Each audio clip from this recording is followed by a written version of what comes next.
Hello to my supporters! Good news! So, kapag naka 1,000 po tayo ng subscribers, ay magpapamigay po tayo ng mga succulent or even gymnocalycium or pwedeng astro or pwedeng grafted cactus. Ayan. So tatlo lang po yung aking requirements at kailangan nyo pong sumunod. Ang hindi po sumunod ay hindi po malilista sa aking list ng pwedeng manalo ng mga ipamimigay po natin. So, I would like to share the blessings I have and the feeling na makatanggap ng box of succulents. So, ito po yung ating requirements. So, kailangan nyo lang pong mag-subscribe sa aking channel at i-like and follow ang aking page at isa nyo po yung screenshot sa aking page, i-message nyo po ako. So, i-example ko na nga po si Ma'am Cherry Lou. Complete siya. Very good ka, Ma'am Cherry Lou. Ayan. So, nasa list ko na yan, si Ma'am Cherry Lou. So, what are you waiting for, mga beautiful people? So, go, go, go. Ayan. So, malay nyo, kayo na ang aking lucky subscribers and we will be announced once na naka 1K na tayo ng subscribers. Hello, beautiful people! Welcome back at Everything Nice at Mitch, Succulent Love, at ini-invite ko po kayo na mag-subscribe sa aking channel at pindutin ang notification bell para update kayo sa ating mga susunod na videos at sa mga nagpalista ay kulang-kulang yung requirements. So, kailangan sabihin ko pa na ganito po gawin nyo, ganito po gawin nyo. Panoorin nyo pong mabuti at makinig kayo doon sa sinasabi ko.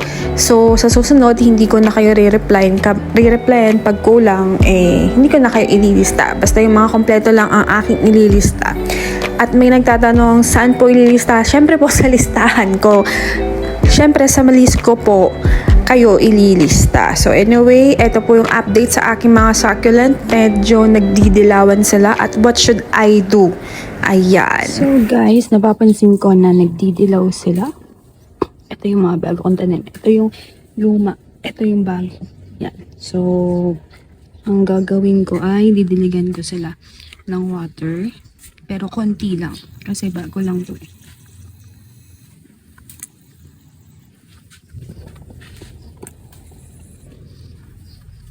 Nagda-dry na din si Rainbow. Diligan na natin ito. Ito din. Si PBN. Dry na sila.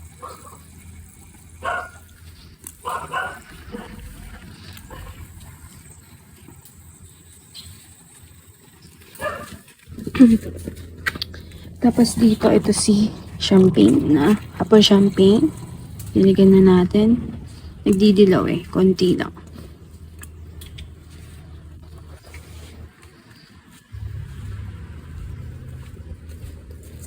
Ito din oh, si Sweetie. Nagdidilaw siya.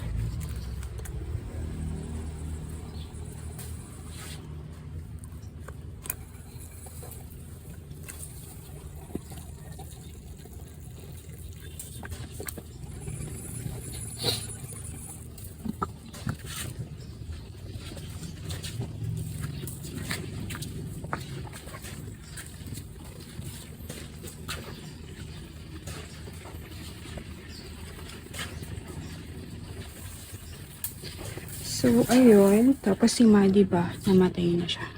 Ayan. Tingnan natin kung baka tumubo pa siya. Ito din, si Ongilata, matubig.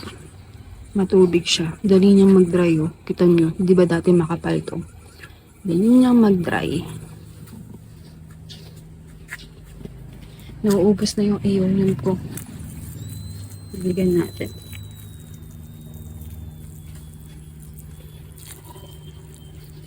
Tapos ito, namatay na sila kasi nakatapat sila sa araw. Ito si Baekya, dati naka-ecom siya pero nung nilipat ko siya ng pot, umayos naman na siya. Ayan. Si Bebbles din. Ayan, nilagyan natin. Konti lang. So, eto guys, si Opalina. Tinanggal ko na yung mga leaves niya na parang nagmamashi. Ayan, ganyan. Kagaya nito. Tanggalin na natin. Kasi nagmamashi na siya. Ayan. So kapag ganitong bago yung inyong succulent, ayan, at nagdidilaw, diba, na-i-vlog ko na to dati. So pwede nyo nang alisin yung mga parang nagmamashi na. Ayan. Tapos, ayun, tinubigan ko naman siya ng konti para lang mag-moist. At hindi sila masyadong ma-shock sa init. Pwede kasing na-shock to sa sobrang init. Pwede din kulang sa air dry. Ayan. At grabe din kasi yung init ngayon. So, ayan. Ayusin ko to. Lagyan ko pa to ng lupa. Ayun. So, kapag mashi na yung leaves, tanggalin nyo na kasi kusa din naman siya natatanggal. Pero ito, hindi pa. Yaan nyo lang muna sila dyan. Ayan. So, naglagyan ko na ng lupa. Bunny poop. Yung ganito po kasing bunny poop, 59 pesos lang. Mas mura kaysa dun sa dinurog. Nasa 85 yata. So, ganito na lang. Okay lang naman sa akin yung ganyan. Di naman din halata na poop ng ano yan, bunny. Kasi bilog naman siya. Tapos, wala naman ng kulay. Wala naman ding amoy. Ayun. Tapos, lagyan ko lang ng akadama for toppings. Ayan. So, ito si Strictflora. So, ito pa yung bago din to. So, kapag nagdidilaw yung leaves nila, at ganito, ayan. Ibig sabihin, kumukuha na siya ng water dito kapag ganyan. Di ba yung isa parang mushy, ganon. So, ito, bilog lang siya. Ayan, ganyan. So, okay lang to. Hayaan nyo lang siya dyan. Huwag nyo tanggalin. Ayan, kasi firm naman siya. Yung isa kasi, mushy na malambot. Ayan. Tapos yung si Opalina na yung kanina, ay nililim ko muna. Shaded muna siya. Ito pa yung isa, si White Champagne. Ayan. So, nagdidilaw yung kanyang leaves. But, tingnan nyo to. Kumuha na siya ng water dito. Ayan.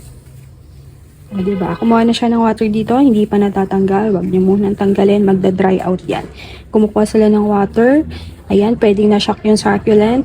And you have to save your new succulent. So, ito, tinubigan ko na ng konti para hindi masya. Konti lang pagbago kasi sa inyo at tinubigan nyo, hindi pa ganun ka-stable, marami kayong natubig, magda-rot yan. Ayan. So, lagyan ko lang to ng fertilizer, bunny poop ulit, tsaka akadama. Tapos, lagay lang natin sa shaded area. Ayan. Saka ba ito ilalagay? Basta sa shaded area lang siya muna. Tago muna natin dito. Ayan. So, ayan po ang aking update today. So, nagdidilaw po sila. So, pwede kasi na nasashock sila dahil mas mainit po ang temperature ngayon dito sa amin sa lowland. So, ayan.